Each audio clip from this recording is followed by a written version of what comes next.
Hello everyone. Today we'll talk about the types of polarized light and production and analysis of the different polarized lights.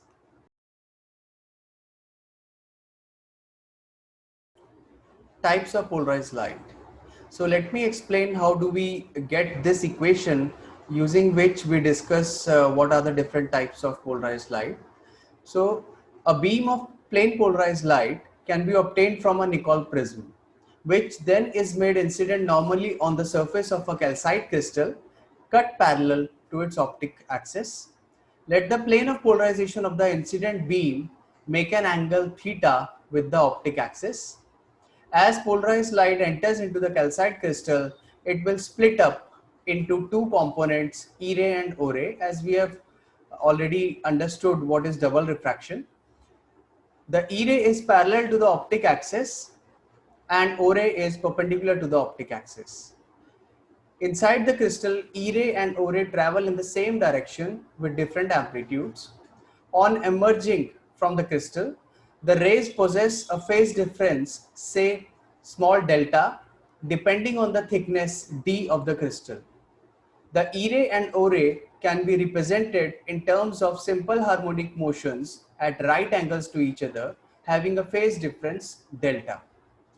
Now, considering two plane polarized waves propagating along z-axis with their electric vectors along x and y axis, the state of polarization of the resultant wave can be expressed as x square by a square plus y square by b square minus 2xy by ab cos delta equal to sine square delta.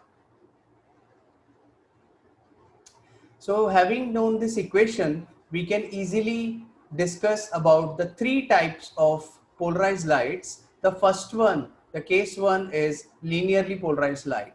If the crystal thickness is such that it induces a phase difference delta is equal to 2n pi n starting from 0, then the equation becomes plus minus x by a minus y by b equal to 0, or plus minus y equal to plus minus b by a times x, which is seen clearly in this diagram.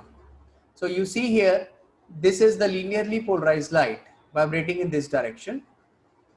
The second case is elliptically polarized light, wherein the thickness of the crystal is such that delta, the part difference, is 2n minus 1 pi by 2, n starts from 1, and a is not equal to b.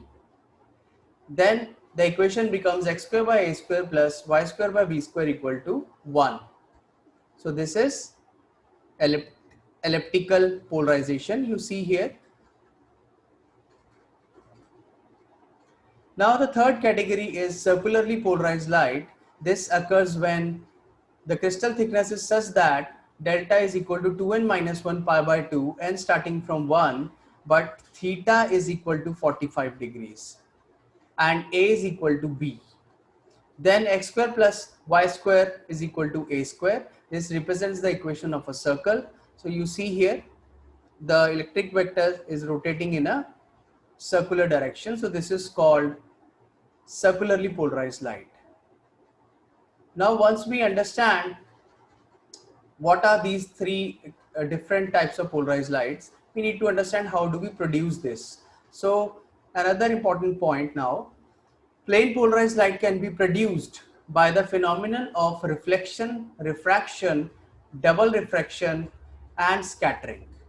So we already understand how to produce using reflection, refraction and double refraction we have studied, and scattering too. Second procedure is unpolarized light is passed through nickel prism. E ray is produced as a plain polarized light. Second one is circularly polarized light.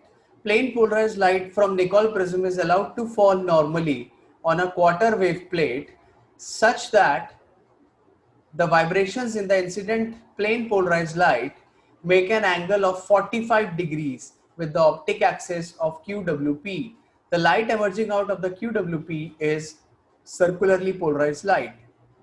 QWP is basically a crystal whose thickness is such that it induces a path difference of lambda by 4 between E ray and O ray, or it's a thin plate.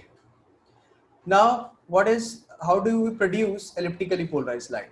Plain polarized light from Nicol prism is allowed to fall normally on a quarter wave plate such that the vibrations in the incident plane polarized light make an angle theta of 0 degree, 45 degree and 90 degree with the optic axis of QWP. The light emerging out of the QWP is elliptically polarized light.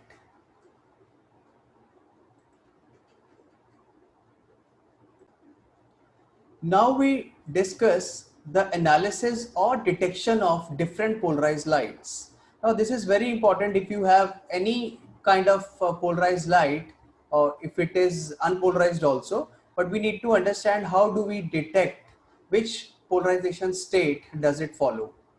So what we do is we follow this simple flow chart wherein these are the experimental steps how to determine if any light falls into any of these categories: plain polarized light, circularly polarized light, unpolarized, elliptically polarized, and a mixture of plain polarized and unpolarized light.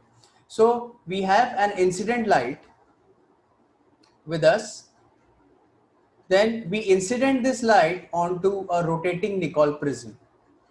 Now we go to the first category, wherein if the intensity coming out of the Nicol prism changes and vanishes completely, then we can safely say that the light is plain polarized light.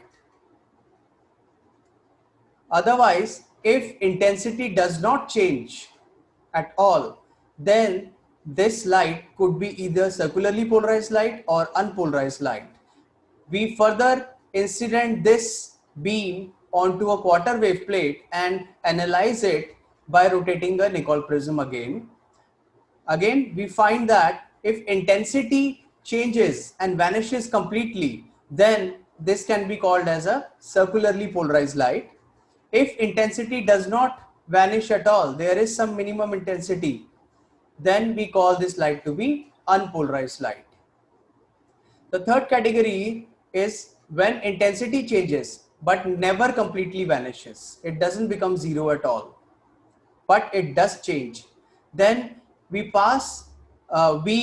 either say that this light is either elliptically polarized light or a mixture of plain polarized and unpolarized light. We incident the original beam onto a quarter wave plate and analyze it by rotating a Nicol prism again. Now, if the intensity changes and vanishes, we call this light to be elliptically polarized light. If intensity does not vanish completely, then we say that it is a mixture of plain polarized light and unpolarized light. So this was all about analysis of different polarized lights. Thank you.